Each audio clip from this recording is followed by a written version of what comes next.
This channel does not promote any violent, harmful, or illegal activities. All content provided by this channel is meant for an educational purpose only.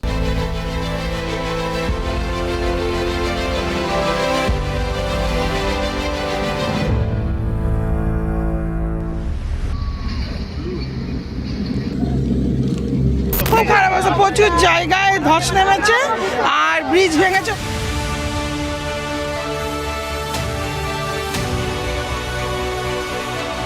রাস্তা নেই, কিছু কিছু জায়গায় রাস্তাই তো নেই। यहाँ भी रहना भी हमें बहुत डर है सेकेंड डे, लेकिन अब तक कुछ कोई नहीं आया। हमें लुगा न घर न कुछ नहीं है सर। वहाँ उसमें 8 आदमी 4 आदमी से खत्म हो गया सर। हम लोग का लैंडस्केप ही ऐसा है, पूरा GTA कट ऑफ हुआ है अभी, एवरी एरिया में कट ऑफ हुआ है, रोड कनेक्टिविटी सब एरिया में। উত্তরবঙ্গে এই ধরনের ঘটনা ঘটছে, তখন উনি কলকাতায় বসে কার্নিভালে নাচছেন, ঢাংকুরকুর ঢাংকুরকুর করে নাচছেন।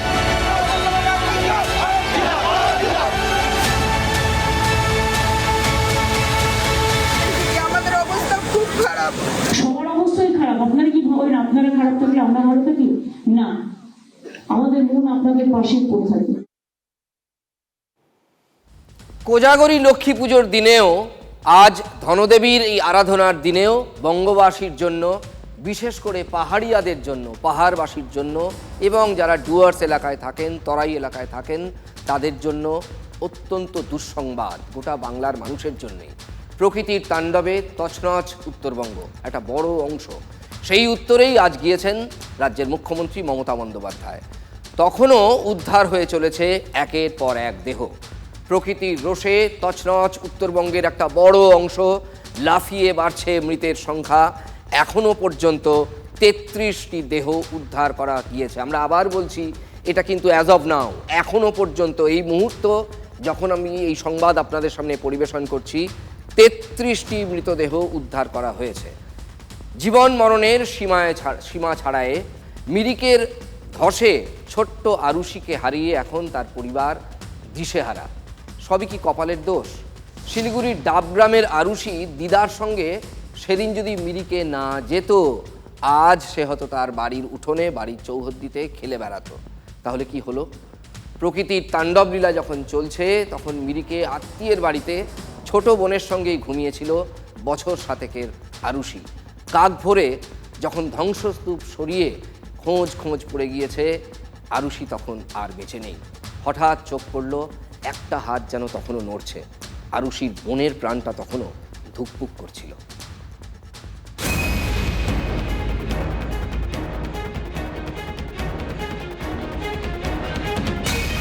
শিলিগুড়ি লাগোয়া ডাবগ্রামে থাকতো ক্লাস 3 আরুষি ছেত্রী।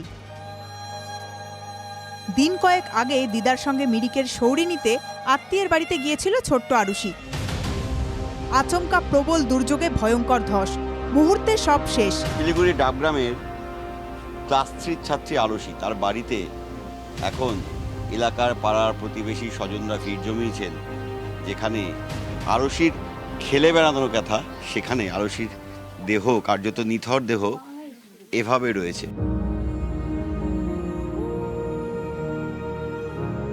আপনি তো ছিলেন। বৃষ্টি পুরো হচ্ছিল, রাত্রেবেলা প্রচুর বৃষ্টি হচ্ছিল।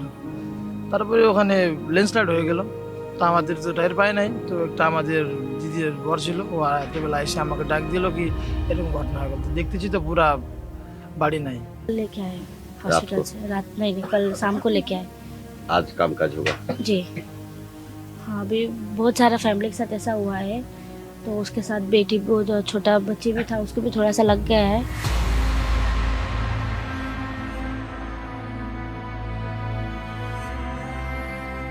মিরিকে একই ঘরে ঘুমিয়েছিল আরুষি, তার তুতো বোন এবং নিজের বোন। আরুষির সঙ্গে মৃত্যু হয়েছে তুতো বোনেরও। কপাল জোরে বেঁচে গেছে আরুষির ছোট্ট বোন। একই ঘরে ছিল আরুষি এবং এই ছোট্ট বাচ্চাটি। কথায় বলে, রাখে হরি মারে কে। 3টার দিকে 3 ঘন্টার মধ্যে সকালবেলা গেলাম। তারপরে একজন বাচ্চা ছিল, হাত দিয়ে ডাক দিল, এরকম হাত দিল। তারপর টের পাইলাম ওখানে লোকজন আছে। তখন রেস্কিউ করতে গেলাম, তখন বাচ্চা মতলব পুরা এসব এই যুগ সব ভিতরে ছিল, হাতটা অল্প ছিল। তারপরে আমার বন্ধু, আমি মিলে অল্প টানলাম। লাফিয়ে বাড়ছে উত্তরবঙ্গে মৃত্যুর সংখ্যা। আমরা এখন আপনাদের নিশ্চিতভাবে বলতে পারছি না যে আগামী 1 ঘন্টায় বা 2 ঘন্টায় এই সংখ্যাটা আপনাদের আমরা ঠিক কী জানাতে পারবো। আমরা কেউ নিশ্চিত নই। এই পরিস্থিতিতে আজ নাগরাকাটায় গিয়েছেন মুখ্যমন্ত্রী মমতা বন্দ্যোপাধ্যায়, আর এই নাগরাকাটাতেই উদ্ধার হয়েছে 9 জনের দেহ। নাগরাকাটায় দুর্গতদের সঙ্গে কথা বলেছেন মুখ্যমন্ত্রী মমতা বন্দ্যোপাধ্যায়। মৃতদের পরিবারকে 5 লক্ষ টাকা আর্থিক সহায়তা, মানে পরিবার পিছু, রাজ্য সরকারের এবং মৃতদের পরিবারের একজনকে হোমগার্ডের চাকরি দেওয়া হবে বলে ঘোষণা করেছেন মুখ্যমন্ত্রী মমতা বন্দ্যোপাধ্যায়।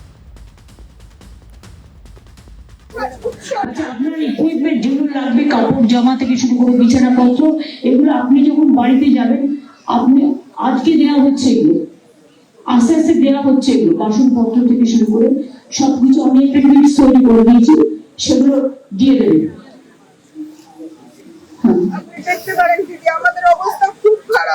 সবার অবস্থাই খারাপ। আপনারা কি ভাবেন আপনারা খারাপ থাকলে আমরা ভালো থাকি?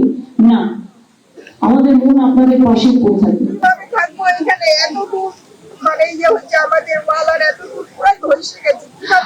ধসে গেছে আমি বলে দিলাম, আমি দেখে নেবো, আপনি চিন্তা করছেন কেন?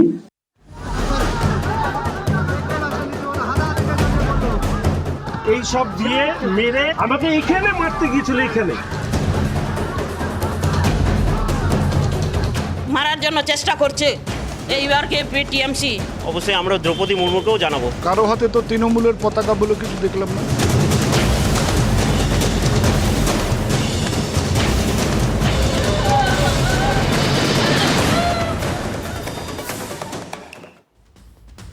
দুর্গতদের পাশে দাঁড়াতে উত্তরে মুখ্যমন্ত্রী যেদিন মমতা বন্দ্যোপাধ্যায় যেদিন উত্তরে গিয়েছেন, ঠিক তার আগে শ্রমিক ভট্টাচার্যের নেতৃত্বে নাগরাকাটায় বিজেপির দল। কিন্তু দুর্গতদের পাশে দাঁড়াতে গিয়েও রক্তস্রোত দেখতে হলো বিজেপি সাংসদকে। আক্রান্ত হয়েছেন বিজেপির বিধায়কও। বেধড়ক মারধর করে মুখ ফাটিয়ে দেওয়া হয়েছে খগেন মুর্মুর। বিজেপি সাংসদ খগেন মুর্মুকে তাড়া করে ছুটিয়ে মারধর করা হয়েছে। বিজেপি বিধায়ক শঙ্কর ঘোষকেও জুতো পেটা করা হয়েছে। পাথর ছুঁড়ে গাড়ি ভেঙে দেওয়া হয়েছে।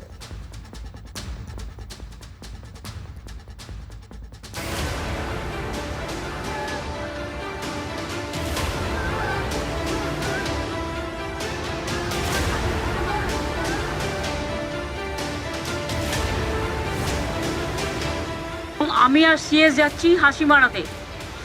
হাসিমারা থেকে আমরা যাব নাগরাকাটায়, যতদূর পর্যন্ত যাওয়া যায় ততদূর পর্যন্ত যাব।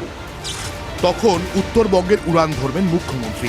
তার আগে বেলা 12টা নাগাদ নাগরাকাটার পথে শ্রমিক ভট্টাচার্যের নেতৃত্বে মনোজ টিগ্গা, খগেন মুর্মু, শঙ্কর ঘোষরা। আচমকাই গ্রামবাসীদের একাংশে তর্কাতর্কি বাধে।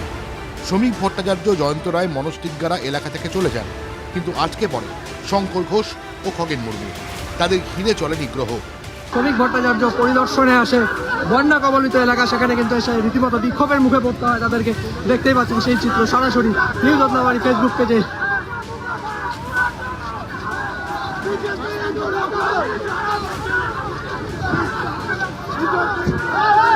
রীতিমতো কিন্তু চটি ছুড়ে কিন্তু আক্রমণ করা হচ্ছে। মুহূর্তে উত্তপ্ত পরিস্থিতি। কেন্দ্রীয় বাহিনীর সামনেই সাংসদ বিধায়ককে তাড়া করে মারধর করা হয়, ভাঙচুর করা হয় গাড়িও। এতে কোনো কাজ বাকি নেই। এই অবস্থায় আমরা দ্রুত বেরিয়ে যাচ্ছি। হসপিটালের জন্য আমাকে বেরোতে হলো। এই দেখুন গাড়ির,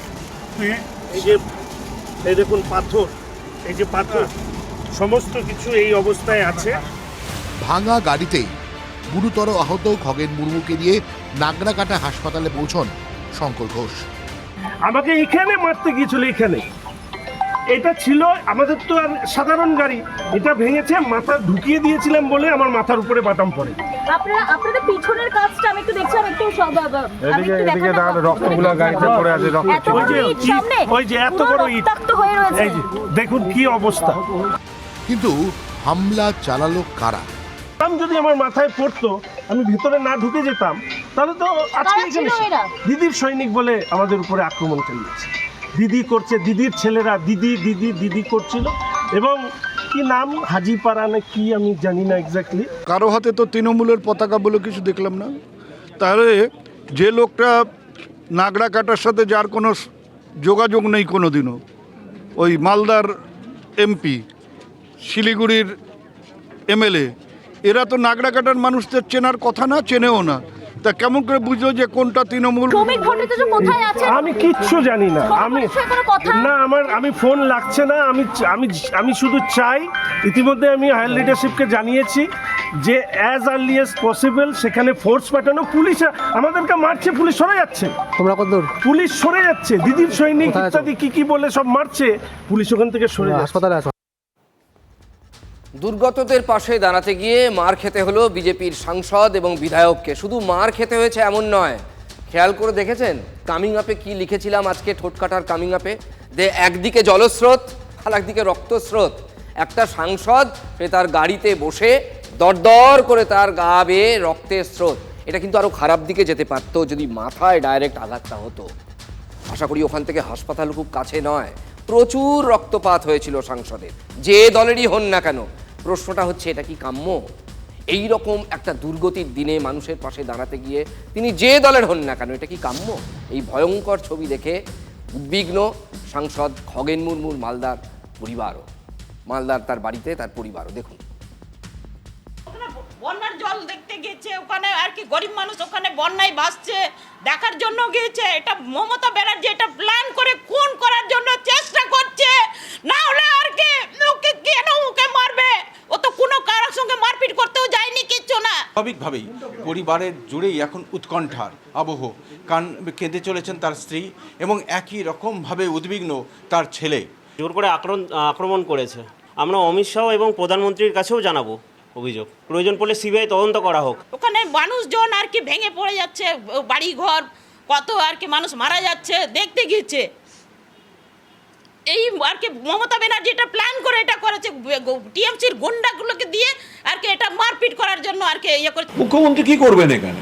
মুখ্যমন্ত্রী স্পষ্টভাবে বলেছেন এগুলো কেউ এত উত্তেজনা করবেন না, যারা আসছে আসতে দিন।